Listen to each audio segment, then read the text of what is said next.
Hello दोस्तों, आप सभी का स्वागत है फिर से एक बार आज के क्लासेस में। तो चलिए शुरू करते हैं आज की क्लास।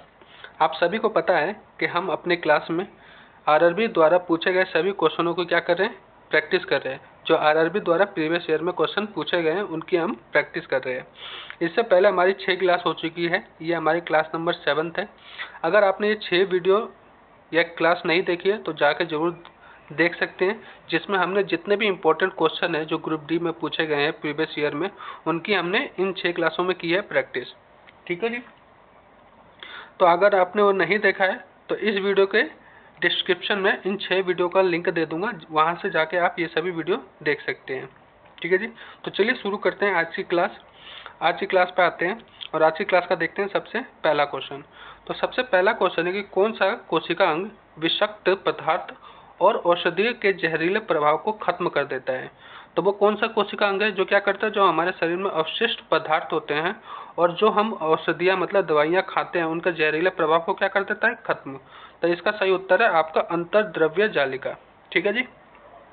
जितने भी अंतर्द्रव्य जालिका, जितने भी हमारे शरीर में अवशिष्ट पदार्थ होते हैं और औषधियों के जहरीला प्रभाव होते हैं, उन सभी को खत्म कर देता है। तो वो है अंतर्द्रव्य जालिका। ठीक है। अब चलते हैं अगले क्वेश्चन पे। अगला क्वेश्चन है कि प्रोकैरियोटिक राइबोसोम की उप इकाई संरचना क्या होती है। तो इसकी उप इकाई संरचना की बात की जाए तो वो होती है आपकी 50S और 30S। ठीक है, और 30S। तो इस हिसाब से इसका सही उत्तर क्या है, आपका ऑप्शन नंबर सी। ठीक है जी। अब चलते हैं अगले क्वेश्चन पे। अगला क्वेश्चन है कि किस कोशिका अंग को कोशिका की आत्महत्या की थैली के रूप में जाना जाता है। तो कोशिका की आत्महत्या की थैली के रूप में किसे जाना जाता है, तो वो जाना जाता है लाइसोसोम को। ठीक है जी। लाइसोसोम कोशिका अंगों की आत्महत्या की थैली कहलाती है। ठीक है। तो वो आपका सही उत्तर क्या हो जाएगा, आपका ऑप्शन नंबर डी। ये सभी क्वेश्चन क्या, तो ग्रुप डी में पूछे गए हैं। अगले क्वेश्चन चलते हैं, अगले क्वेश्चन को देखते हैं। अगला क्वेश्चन है कि अधिकांश कोशिकाएं प्रक्रियाओं के लिए, अधिकांश जो कोशिकाएं होती हैं उनकी प्रक्रियाओं के लिए ऊर्जा मुद्रा क्या होती है। जितनी भी कोशिकाएं होती है उनके लिए ऊर्जा मुद्रा का कार्य कौन से मतलब क्या होती है, तो वो होती है आपका एटीपी। एटीपी ये सभी कोशिकाओं के लिए ऊर्जा का कार्य करती है। ठीक है। तो इसका सही उत्तर क्या है, आपका ऑप्शन नंबर बी। ठीक है। अब चलते हैं अगले क्वेश्चन पे। अगला क्वेश्चन है कि मानव कोशिकाओं में ग्लूकोज के विघटक द्वारा ऊर्जा का निर्माण होता है और ऊर्जाओं के विघटन के लिए इनमें से किसकी आवश्यकता होती है।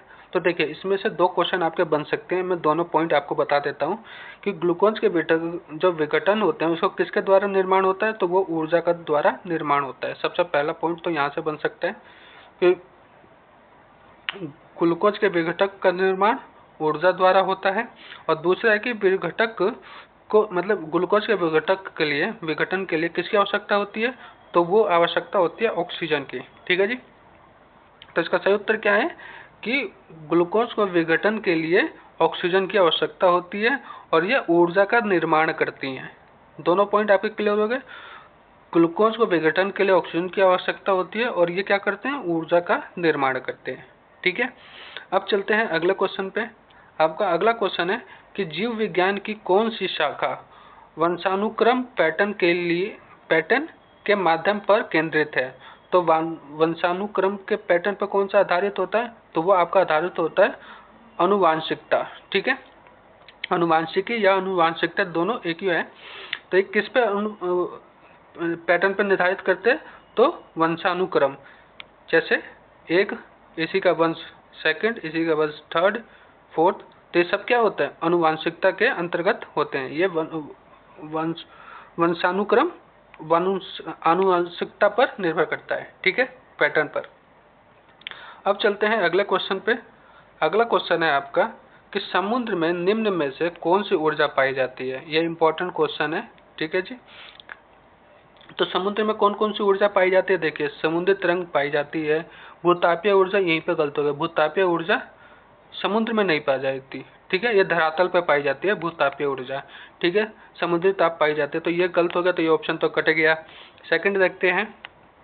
सेकंड है कि ज्वारीय ऊर्जा समुद्र में पाई जाती है, नाभिकीय ऊर्जा नहीं पाई जाती, तो ये भी गलत हो गया। तीसरा समुद्री तरंग ऊर्जा ये पाई जाती है, नाभिकीय ऊर्जा इसमें भी गलत, तो ये गलत। तो इसका सही उत्तर क्या हो जाएगा आपका ऑप्शन नंबर डी कि ज्वारीय ऊर्जा, समुद्री तरंगीय ऊर्जा और समुद्री तापीय ऊर्जा। ठीक है, तो ये तीनों कहाँ पाई जाती है, तो ये तीनों समुद्र में पाई जाती हैं।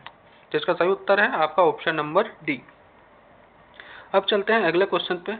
अगला क्वेश्चन है कि किसी गर्म भट्टी से उत्सर्जित विकिरण होता है, क्या होता है, जो उत्सर्जित विकिरण होता है गर्म भट्टी से उतरता है, तो वो होता है आपका अवरक्त। ठीक है जी, तो इसका सही उत्तर क्या है आपका ऑप्शन नंबर सी, अवरक्त।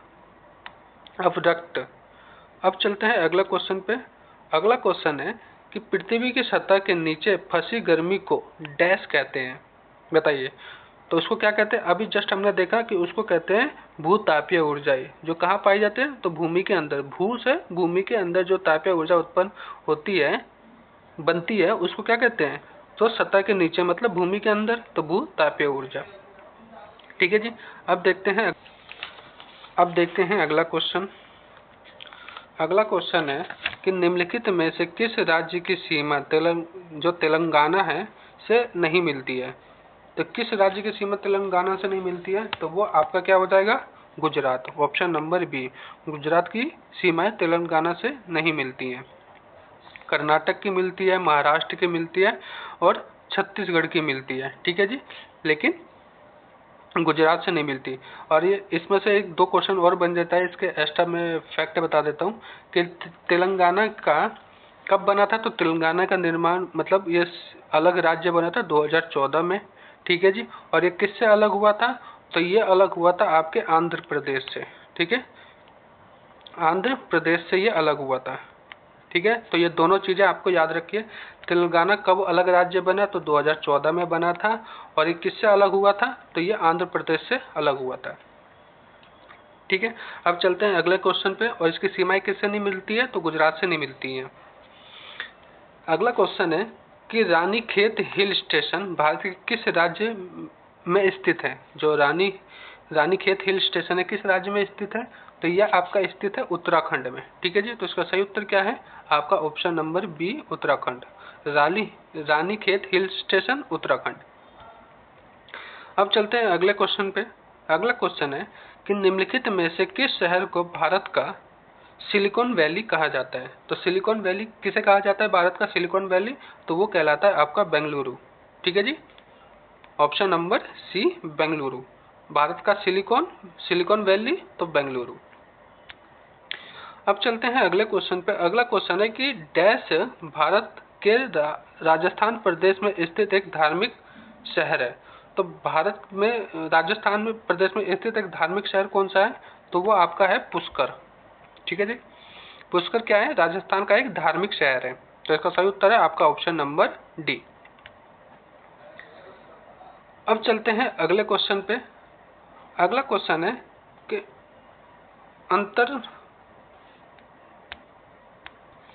अनंतनागा डैश में एक शहर है। अनंतनागा मतलब कहाँ पे एक शहर है, तो यह स्थित है आपके जम्मू कश्मीर में स्थित है। ठीक है जी, अनंतनागा जम्मू कश्मीर में एक शहर है।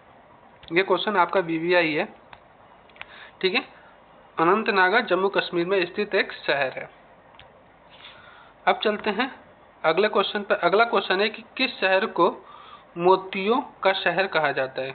तो मोतियों का शहर किसे कहा जाता है, तो मोतियों का शहर कहा जाता है आपके हैदराबाद को। ऑप्शन नंबर डी, इसे क्या कहा जाता है, तो मोतियों का शहर कहा जाता है।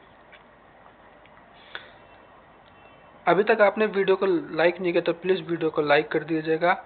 और आपको अगर वीडियो अच्छी लग रही है और डेली आपको प्रैक्टिस करनी है, क्योंकि हम डेली शाम को 6 बजे क्लास लेके आते हैं, तो डेली प्रैक्टिस के लिए आपको क्या करना होगा, चैनल को सब्सक्राइब करना होगा। तो प्लीज़ चैनल को सब्सक्राइब कर लीजिए और बेल आइकन को ऑन कर दीजिए, जिससे जब भी हमारी वीडियो आए तो आपको तुरंत उसका नोटिफिकेशन मिल सके और आप क्लास को देख सकें और प्रैक्टिस अपनी कर सकें। ठीक है जी, तो प्लीज़ चैनल को सब्सक्राइब जरूर कर लीजिएगा। अब चलते हैं अगले क्वेश्चन पे। अगला क्वेश्चन है कि निम्न में से कौन सा शहर साबरमती नदी के तट पर बसा हुआ है। तो कौन सा शहर साबरमती तट पर बसा हुआ है, तो वह है आपका अहमदाबाद। ठीक है जी, अहमदाबाद कहाँ बसा हुआ है? तो सावन नदी के तट पर बसा हुआ है। और ये इसमें से हमेशा क्वेश्चन पूछा जाता है कि कौन सा शहर कहाँ पर स्थित है, किस नदी तट पर स्थित है। ठीक है जी, तो ये आपके लिए इम्पोर्टेंट होता है। एक बार मैंने इनकी लिस्ट लेके आया हूँ, आप सभी को याद हो जाए, क्योंकि जितने भी हैं ये इम्पोर्टेंट है सभी।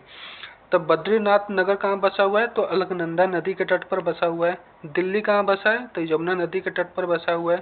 सूरत तो तापी नदी के तट पर बसा हुआ है। श्रीनगर तो झेलम नदी के तट पर बसा हुआ है। उज्जैन तो ये आपके शिप्रा नदी के तट पर बसा हुआ है। लखनऊ तो गोमती नदी के तट पर बसा हुआ है। कटक तो ये महानदी के तट पर बसा हुआ है। वाराणसी तो ये आपके गंगा नदी के तट पर बसा है। अहमदाबाद अभी जस्ट हमने देखा साबरमती की नदी के तट पर, और कानपुर तो गंगा नदी के तट पर। इसमें से हमेशा एक ना एक क्वेश्चन तो पूछा ही जाता है कि कौन सा नगर किस नदी के तट पर बसा हुआ है। तो इनको जरूर आप एक बार याद कर लेना। आप इसका स्क्रीनशॉट ले लें, चाहे वीडियो को सेव कर लें, वो आपकी मर्जी है, लेकिन ये जरूर आप सभी को क्या करना है, याद करने हैं। अब चलते हैं अगले क्वेश्चन पे। अगला क्वेश्चन है कि निम्न में से, अभी हमने देखा कौन सा है, वो अहमदाबाद है। निम्न में से वो कौन सा शहर साबरमती तट पर स्थित है, बसा हुआ है? तो वो है आपका अहमदाबाद। अगला क्वेश्चन है कि रजिया सुल्ताना डैश की बेटी थी। तो रजिया सुल्ताना किसकी बेटी थी? तो रजिया सुल्ताना बेटी थी इल्तुतमिश की। ठीक है जी। इसमें से एक और क्वेश्चन पूछा जा सकता है कि रजिया सुल्ताना कब मतलब सुल्ताना बनी थी रजिया दिल्ली की?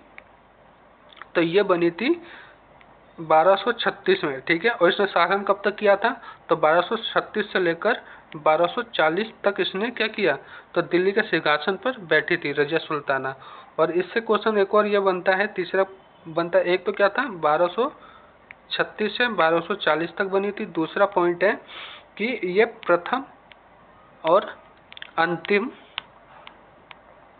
महिला शासक थी। ठीक है जी, तो ये तीनों क्वेश्चन इंपॉर्टेंट है कि किसकी बेटी थी? तो ये इल्तुतमिश की बेटी थी। ठीक है जी, और इसने शासन दिल्ली के गद्दी पर बैठा था 1236 में, और शासन कब तक किया था? 40 तक।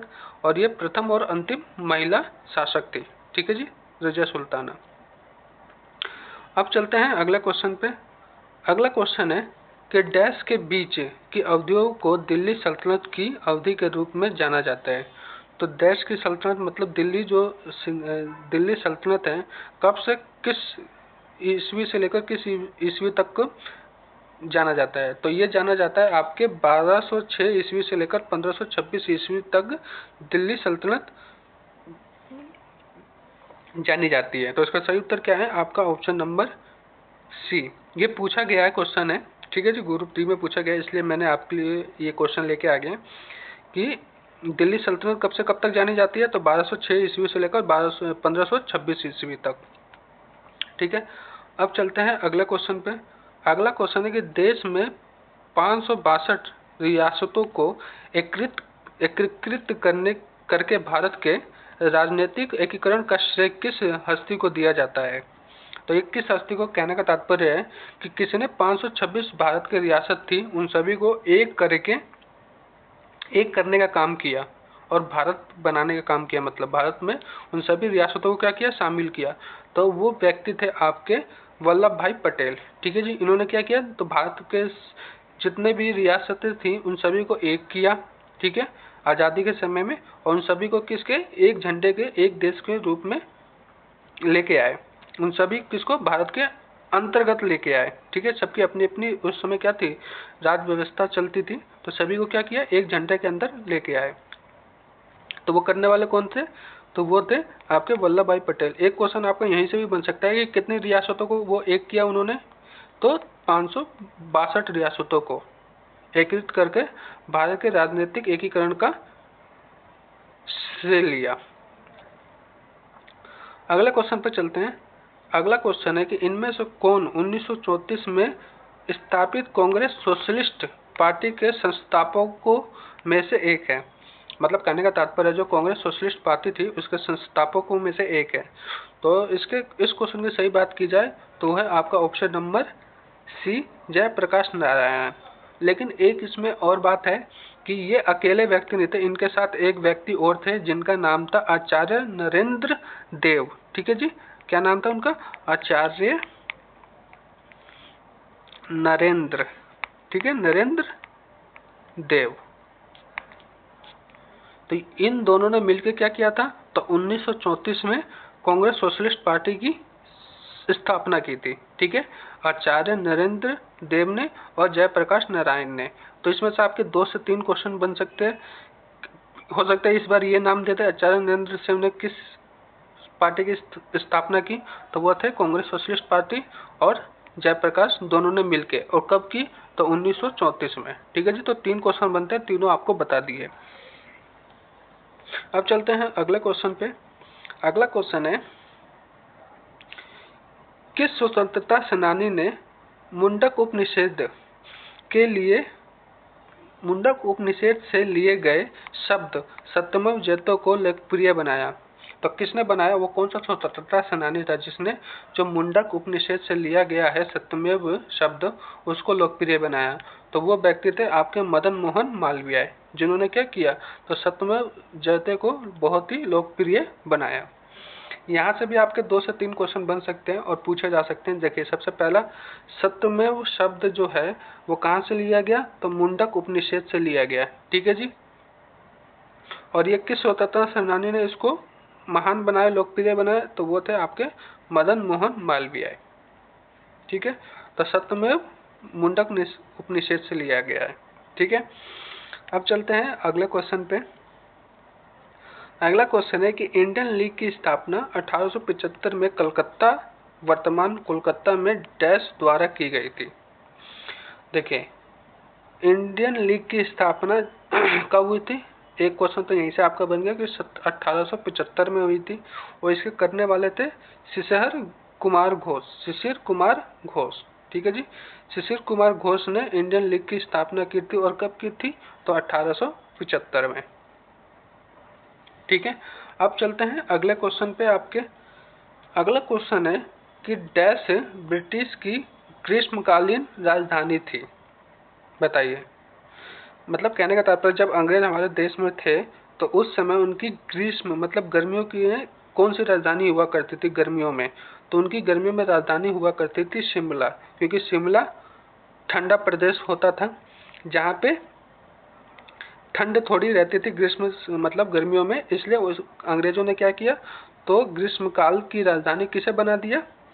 तो उन्होंने शिमला को भारत की ग्रीष्मकालीन राजधानी बनाई थी। ग्रीष्मकालीन राजधानी शिमला। ठीक है जी, तो इसका सही उत्तर क्या है? आपका ऑप्शन नंबर सी। ठीक है जी, अब चलते हैं अगले क्वेश्चन पे। आपका अगला क्वेश्चन है कि स्वतंत्र पार्टी की संस्थापक निम्नलिखित में से कौन थे?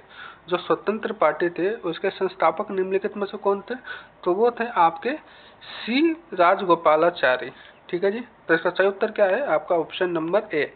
लेकिन इसमें से एक क्वेश्चन और बन सकता है, वो भी जान लीजिए आप सभी, कि स्वतंत्र पार्टी के संस्थापक तो सी राजगोपालाचारी थे, लेकिन इस पार्टी का गठन कब किया गया था? इसकी स्थापना कब हुई? तो इसकी स्थापना हुई आपके 1959 में। ठीक है जी, ये इंपॉर्टेंट है, ये पूछा जा सकता है कि स्वतंत्र पार्टी की स्थापना कब हुई? तो 1959 में इस पार्टी की स्थापना की गई थी, और करने वाले थे आपके सी राजगोपालाचारी। ठीक है जी, तो 2 क्वेश्चन इससे बनते हैं, मैंने दोनों आपको बता दिए। ठीक है, अब चलते हैं आपके अगले क्वेश्चन पे। आपका अगला क्वेश्चन है कि डैश शताब्दी से भारत में आधुनिक काल की शुरुआत मानी जाती है? तो भारत में आधुनिक काल की शुरुआत कब से मानी जाती है? तो ये शुरुआत मानी जाती है 18वीं शताब्दी से। ठीक है जी, तो सही उत्तर क्या है? आपका ऑप्शन नंबर डी, 18वीं शताब्दी से भारत में आधुनिक काल की शुरुआत मानी जाती है। ठीक है जी, ये शुरुआत अधिकतम मान के चले। इसके तथ्य की बात की जाए तो आधुनिक काल पूरे यूरोप में बड़ी तेजी से फैल रहा था। ठीक है जी, सभी देश अपने अपने मतलब आधुनिकीकरण में लगे हुए थे। सभी के सभी नए नए चीज़ों को उस समय क्या हो रहा था? बड़ी तेजी से आविष्कार हो रहा था। धागे धागे बनाने की मशीन, कपड़े काटने की मशीन, लाइटें, गाड़ियाँ, सभी उस समय क्या होती? बड़ी तेजी से सभी देश आविष्कार करने में लगे हुए थे, तो उसी को क्या माना जाता है, उन्हीं को आधुनिक काल का शुरुआत मानी जाती है। ठीक है जी। और ये शुरुआत कब हुई थी, तो 18वीं शताब्दी से शुरुआत मानी जाती है। ठीक है जी। तो यह शुरुआत भारत में भी कब से हुई थी, तो 18वीं शताब्दी से हुई थी। ठीक है जी। अब चलते हैं, चलिए फिर आज के लिए बस इतना ही। कल मिलते हैं एक नए वीडियो के साथ जिसमें इंपॉर्टेंट कुछ क्वेश्चनों को करेंगे। आज की हमारी वीडियो थोड़ी छोटी हो गई है, लेकिन कोई नहीं, कल थोड़ा और एक्स्ट्रा क्वेश्चन लेके आएंगे। ठीक है जी। तो तब तक के लिए धन्यवाद। प्लीज़ वीडियो को लाइक जरूर करें अच्छी लगे तो, और चैनल को सब्सक्राइब कर लें, क्योंकि डेली आपकी शाम की 6 बजे वीडियो आती है जिसमें हम क्या कर रहे हैं, ग्रुप डी के प्रिपरेशन कर रहे हैं, जो प्रीवियस ईयर में क्वेश्चन पूछे जा चुके हैं। ठीक है जी। तो ये सभी क्वेश्चन क्या हैं, आपके लिए इंपॉर्टेंट हैं। तो प्लीज़ उन सभी क्वेश्चन को प्रैक्टिस के लिए आपको क्या करना होगा, चैनल को सब्सक्राइब करना होगा और वीडियो को लाइक करना होगा। ठीक है जी। तो चलिए फिर मिलते हैं कल एक नई वीडियो के साथ। तब तक के लिए धन्यवाद। जय हिंद।